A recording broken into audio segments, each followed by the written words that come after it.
Hello friends, मैं दानियाल स्वागत करता हूं आपका किडो कोडर में। फ्रेंड्स, आज की वीडियो में मैं आपको सिखाऊंगा प्रायोरिटी बेस्ड शेड्यूलिंग प्रीम्प्टिव टाइप का। प्रीम्प्टिव टाइप के जो प्रायोरिटी बेस्ड शेड्यूलिंग है उसको करना सीखेंगे एग्जाम्पल के थ्रू। तो चलिए बिना टाइम गवाए शुरू करते हैं। तो ये मेरे पास एग्जाम्पल है प्रायोरिटी शेड्यूलिंग एल्गोरिदम का। मैंने ये एग्जाम्पल लिया है और इसको हम सॉल्व करेंगे। आप इसमें मेरे पास प्रोसेस नंबर मिला हुआ, मुझे अराइवल टाइम मेरे पास है, बर्स्ट टाइम है और प्रायोरिटी भी हमारे पास है कि कौन प्रोसेस कब आया है। ठीक है, उसके बाद मेरा यहाँ हमको कंप्लीशन टाइम निकालना है, टर्न अराउंड टाइम निकालना है और वेटिंग टाइम निकालना है। क्राइटेरिया मेरा प्रायोरिटी है और मोड अगर हम बात करें तो प्रीएम्प्टिव है। प्रीएम्प्टिव का मतलब है कि हर एक स्टेप में सीपीयू चेक करेगा कि कोई दूसरा प्रोसेस तो नहीं आया है। ठीक है, टर्न अराउंड टाइम हमारा completion time minus arrival time होता है और वेटिंग टाइम मेरा turn around time minus burst time होता है। गैंट चार्ट के थ्रू हम इस क्वेश्चन को सॉल्व करेंगे और देखेंगे कि जब मेरा अराइवल टाइम 0 है तो उस टाइम में कौन सा प्रोसेस आया। उस टाइम में मैंने जब देखा तो प्रोसेस P1 मेरा आया था कौन टाइम पे, जब अराइवल टाइम मेरा 0 था। तो P1 प्रोसेस को हम एग्जीक्यूट करेंगे कितना यूनिट टाइम के लिए? सिर्फ 1 यूनिट टाइम के लिए। क्यों? क्योंकि ये प्रीम्प्टिव टाइप का है। नॉन प्रीम्प्टिव रहता तो हम एक ही बार में इसको पूरा एग्जीक्यूट कर देते हैं और उसके बाद टर्मिनेट कर देते हैं, लेकिन ये प्रीम्प्टिव टाइप का, इसलिए हम एक टाइम यूनिट के लिए इसको एग्जीक्यूट करेंगे। तो P1 प्रोसेस मेरा आया, इसको एक टाइम यूनिट के लिए मैंने एग्जीक्यूट किया। अब ये एक टाइम यूनिट के लिए एग्जीक्यूट हो गया तो अभी मेरा ये 3 यूनिट बचा। अब जैसे अराइवल टाइम मेरा 1 हुआ उस टाइम पे मैंने देखा कि एक और प्रोसेस आ गया मेरे पास, कौन? P2। तो अब मेरे पास यहां एक तो प्रोसेस पहले से था P1, एक और प्रोसेस आ गया कौन? P2। तो अब हम चेक करेंगे कि पहले कौन सा प्रोसेस मेरा एग्जीक्यूट होगा। जब मैंने दोनों में चेक किया तो देखा कि जो मेरा P2 है उसको प्रायोरिटी जो है उसकी ज्यादा है, तो पहले हम क्या किए? P2 को एग्जीक्यूट किए 1 यूनिट टाइम के लिए। तो मैंने P2 को एग्जीक्यूट किया 1 यूनिट टाइम के लिए। अब P2 मेरा 1 यूनिट टाइम एग्जीक्यूट हो गया, 1 यूनिट बचा।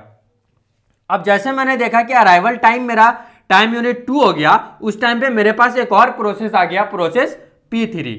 अब यहां पे मेरे पास पहले से एक प्रोसेस P1 था, P2 था, अब एक और प्रोसेस कौन सा आ गया? P3 आ गया। अब हम P1, P2 और P3 इस तीनों में चेक करेंगे किसकी प्रायोरिटी ज्यादा है। तो जब मैंने चेक किया तो देखा कि P3 की प्रायोरिटी सबसे ज्यादा है, तो 1 यूनिट टाइम के लिए मैंने यहां पे P3 को एग्जीक्यूट किया। अब टाइम यूनिट हो गया मेरे पास कितना? 3। अब जब 3 हुआ तो देखा मैंने इस टाइम पे मेरे पास 3 प्रोसेस तो था ही, यहां पे आपको 3 प्रोसेस था, P1 था, P2 भी था रेडी क्यू में और P3 भी था, लेकिन इस टाइम यूनिट 3 पे एक और प्रोसेस मेरे पास आ गया, कौन? P4। अब हमको चारों प्रोसेस में देखना है किसकी प्रायोरिटी सबसे ज्यादा है। तो मैंने चेक किया तो देखा मैंने P3 की प्रायोरिटी सबसे ज्यादा है, तो मैंने P3 को क्या किया? एग्जीक्यूट किया 1 यूनिट टाइम के लिए। ठीक, ये 1 यूनिट टाइम के लिए एग्जीक्यूट हो गया। फिर मैंने चेक किया इस जगह पे, फिर चेक किया तो फिर देखा मैंने P3 की प्रायोरिटी ज्यादा है, तो फिर से मैंने P3 को 1 यूनिट टाइम के लिए एग्जीक्यूट कर दिया। तो P3 मेरा पूरा का पूरा क्या हो गया? एग्जीक्यूट हो गया। ओके, अब मेरे पास यहाँ पे रेडी क्यू में 3 प्रोसेस हैं, एक P1, P2 और P4। अब मैंने इस चारों में चेक किया, तीनों में सबसे हायर प्रायोरिटी मेरे P4 की थी, तो मैंने P4 को 1 यूनिट टाइम के लिए एग्जीक्यूट किया। 1 यूनिट टाइम के लिए एग्जीक्यूट किया 6, ये कितना बच गया? 4। ये 4 यूनिट और एग्जीक्यूट होगा। फिर मैंने चेक किया P1, P2, P3, फिर से मेरा इसी का है, तो हम P4 को आप चाहें तो 1-1 यूनिट के लिए एग्जीक्यूट करें या एक साथ पूरा भी एग्जीक्यूट कर सकते हैं। तो हम P4 को एक साथ पूरा एग्जीक्यूट कर दिया। ओके, एग्जीक्यूट कर दिया। अब मेरे पास P4 मैंने पूरा का पूरा एग्जीक्यूट कर दिया। अब मेरे पास 2 प्रोसेस बचे हैं, एक P1 और एक P2। इसमें प्रायोरिटी मैंने देखा P2 की ज्यादा है, तो मैंने P2 को क्या किया? एग्जीक्यूट किया 1 यूनिट टाइम के लिए। तो P2 को मैंने एग्जीक्यूट किया तो ये मेरा 11 हो गया और P2 मेरा पूरा का पूरा एग्जीक्यूट हो गया।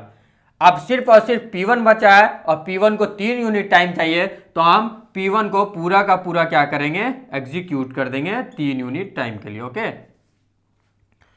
तो ये मेरा गैंट चार्ट बन गया। अब हम देखेंगे कंप्लीशन टाइम, P1 कब कंप्लीट हुआ। तो P1 मेरा जो कंप्लीट हुआ वो आपको यहां हुआ 14 टाइम यूनिट पे P1 मेरा कंप्लीट हुआ। P2 को मैंने देखा, P2 11 पे कंप्लीट हुआ। P3 को मैंने देखा, P3 मेरा यहाँ 5 पे कंप्लीट हुआ। और P4 को देखा मैंने, वो मेरा कहाँ 10 पे कंप्लीट हुआ। कंप्लीशन टाइम निकल गया मेरा। अब टर्न अराउंड टाइम निकालेंगे। टर्न अराउंड टाइम आप जानते हैं completion time minus arrival time होता है। तो completion time minus arrival time, 14 minus 0 तो ये 14 आ गया। 11 माइनस 1 ये आपका 10 आ गया। 5 माइनस 2 ये हो गया आपका 3 और 10 माइनस 3 ये आपको निकल के आ गया 7। अब हम वेटिंग टाइम निकालेंगे। वेटिंग टाइम आप जानते हैं टर्न अराउंड टाइम माइनस क्या होता है हमारा बर्स्ट टाइम। तो turn around time minus burst time, जो ओरिजिनल बर्स्ट टाइम है उससे घटाएंगे। ओरिजिनल बर्स्ट टाइम P1 का क्या है 4 है, तो 14 माइनस 4 10 यूनिट टाइम के लिए वेट करना पड़ा किसको P1 को। 10 माइनस 2 8, 3 माइनस 3 0 एंड 7 माइनस 5 2। ये निकल गया आपको वेटिंग टाइम सारे प्रोसेस का। अगर आपको अब एवरेज वेटिंग टाइम या एवरेज टर्न अराउंड टाइम बोलता है निकालने के लिए, तो आप कैसे निकाल लेंगे, ये सबको जोड़ दीजिए और नंबर ऑफ प्रोसेस से डिवाइड कर दीजिए। अगर हमको एवरेज टर्न अराउंड टाइम निकालना है तो इसको जोड़िए, 14 10 24, 24 और 3 27, 27 7 34, क्या आ गया एवरेज टर्न अराउंड टाइम। अगर हम निकालेंगे तो कितना आ गया था, 14 10 24, 24 3 27, 27 और 7 34, 34 बटे नंबर ऑफ प्रोसेस कितना है 4। इसी तरह से अगर वेटिंग टाइम बोलता है एवरेज निकालने के लिए, तो ये सबको जोड़ के 4 से आप डिवाइड कर देते हैं। तो ये मेरा था क्या, प्रायोरिटी शेड्यूलिंग एल्गोरिदम प्रीम्प्टिव टाइप का। आप चाहें तो इसका स्क्रीनशॉट ले सकते हैं। Subscribe now and press the bell icon. Never miss an update.